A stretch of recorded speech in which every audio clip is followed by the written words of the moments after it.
Sa relasyon, dapat balanse ang pagsasama. May mga bagay man kayong pinagkaiba o pagkakaiba, dapat meron din kayong mga bagay na pinagkakasunduan o sabay na pinagdidesisyonan.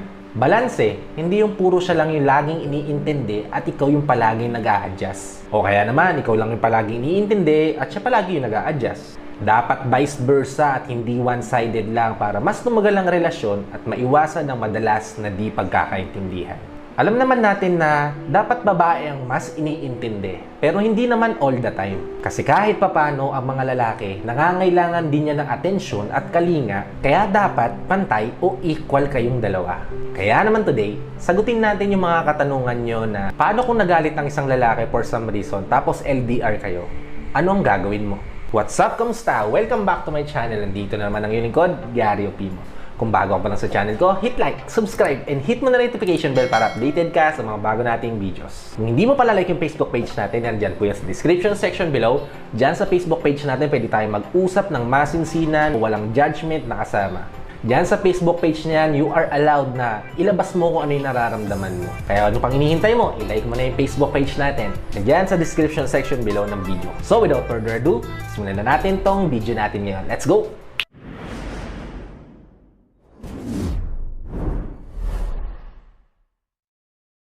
5 tips para mawala ang galit ng partner mo sa LDR. Number 1, mag-self-check ka.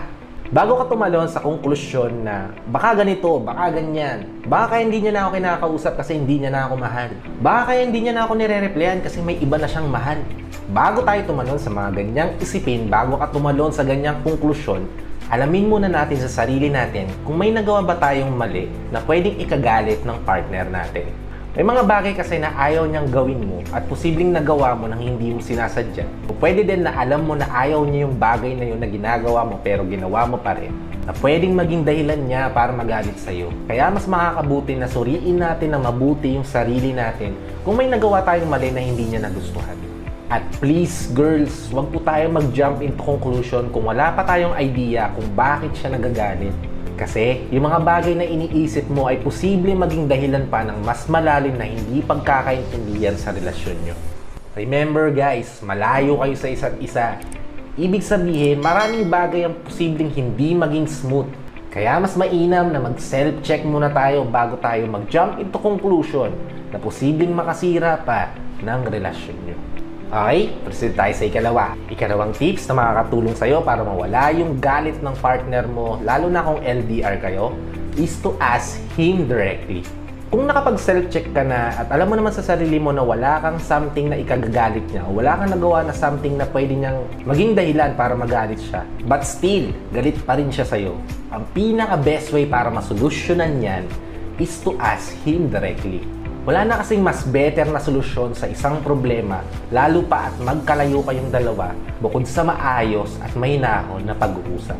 Kung galit ang isa sa inyo, dapat ang isa ay magpapaubaya. Hindi yung sasabay tayo sa galit ng partner natin na usually nagiging dahilan ng mas malalim pang hindi pagkakaintindihan.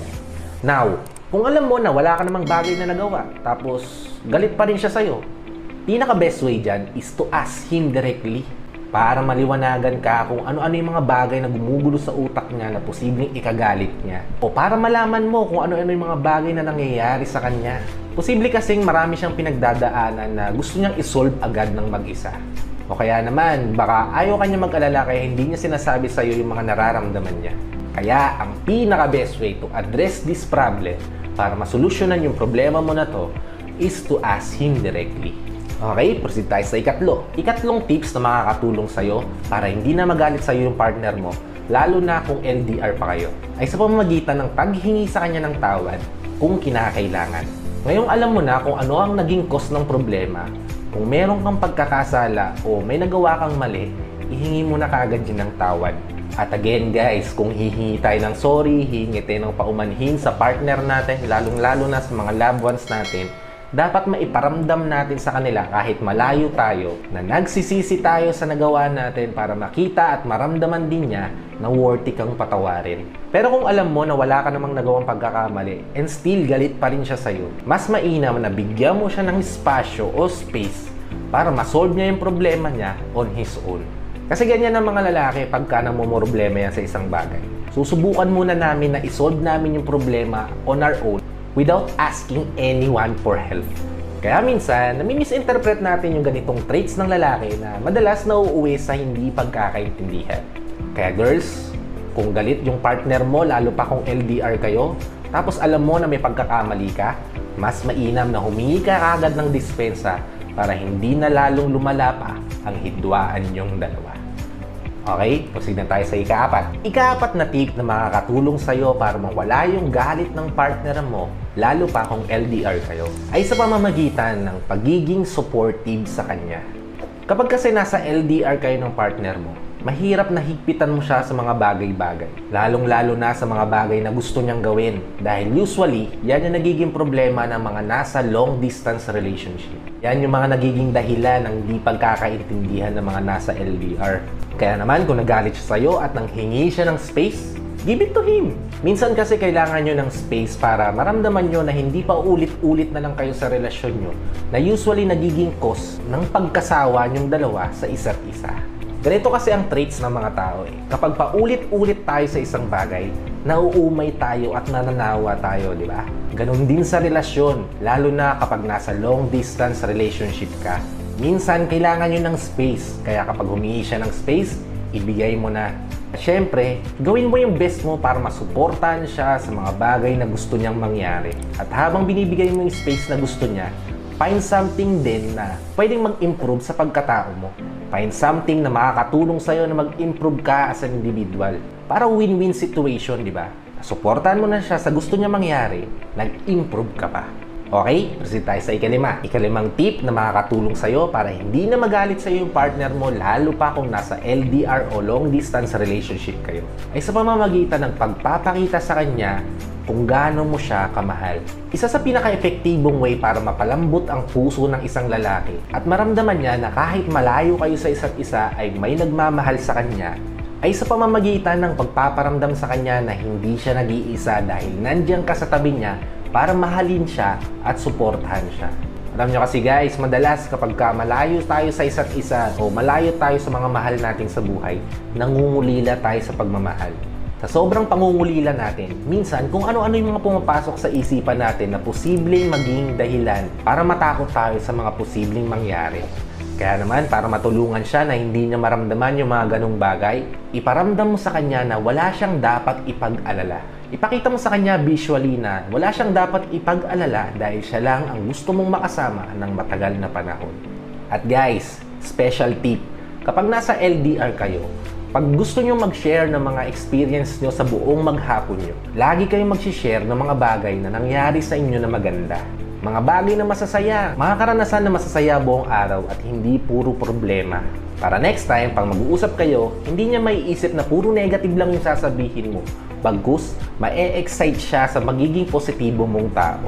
Do that and I guarantee you na malaki ang pagbabago na mararanasan mo sa LDR mo.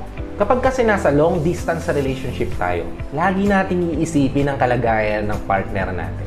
Actually, hindi naman masama ang alalahanin ng sarili. Ang masama, ang pagiging makasarili na usually nagiging cause ng di pagkakaintindihan. Remember guys, nasa LDR kayo, nasa long distance relationship kayo. Challenging yung relasyon na yan. Kaya kailangan nyo ng mahabang pasensya at open mind para mag-survive ang inyong pagsasama. So yun lang, maraming salamat sa panonood. Quick shoutout muna pala tayo. Shoutout kay Miss Jenny Tansyongko na watching from Saudi Arabia. Ingat po kayo dyan, ma'am. Shoutout din kay Miss Jing Laurita na watching from Hong Kong. Shoutout din kay Miss Ana Lu Grospe na watching from Oman. Shoutout din kay Miss Annalisa Punglo na watching from Riyadh. Shoutout din sa avid viewer natin na si Sangre Danaya, Abisala Eshma Sangre. Shoutout din kay Miss Mary Ann Umite na watching from Bahrain. Shoutout din kay Miss Darwisa Wahid na watching from Abu Dhabi. Shoutout din kay Miss Sherlyn Dumlao na watching from Hong Kong. Shoutout din kay Ashley Ann Martinez na watching from Riyadh. Shoutout din kay Miss Jenny Taru Gorospe na watching from Belgium. Shoutout din kay Miss Nina Janine M. Garcia na watching from Malaysia. Shoutout din kay Miss Maria Ana Bangug na watching from Dasmariñas, Cavite. At kay Miss Mitz Ann Tagata na watching from Hong Kong.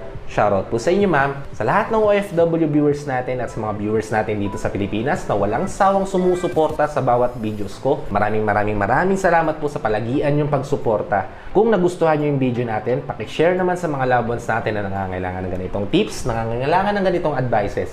At mag-iwan po tayo ng like kung nagustuhan nyo tong video na to. At ikaw, kung bago ka pa lang sa channel ko, hit like, subscribe, and hit mo na notification bell para updated ka sa mga bago nating videos. At kung isa ka sa mga gusto magpa-tone down ng katawan, magpa-sexy ng katawan, malaking tulong sa itong channel na to. Yan. Diyan sa channel na yan, mapa-i-improve niya na ang lifestyle mo at syempre, yung pagpapasexy mo ng katawan mo, makakakuha ka dyan ng maraming tips and ideas. Kaya pakisubscribe siya, nandiyan po ang YouTube channel niya sa description section ng bawat videos ko. So yun lang, maraming salamat sa panonood. Sana magkita-kita pa tayo sa susunod na vlog. Ingat kayo dyan palagi. God bless. Peace. Whenever your heart is broken.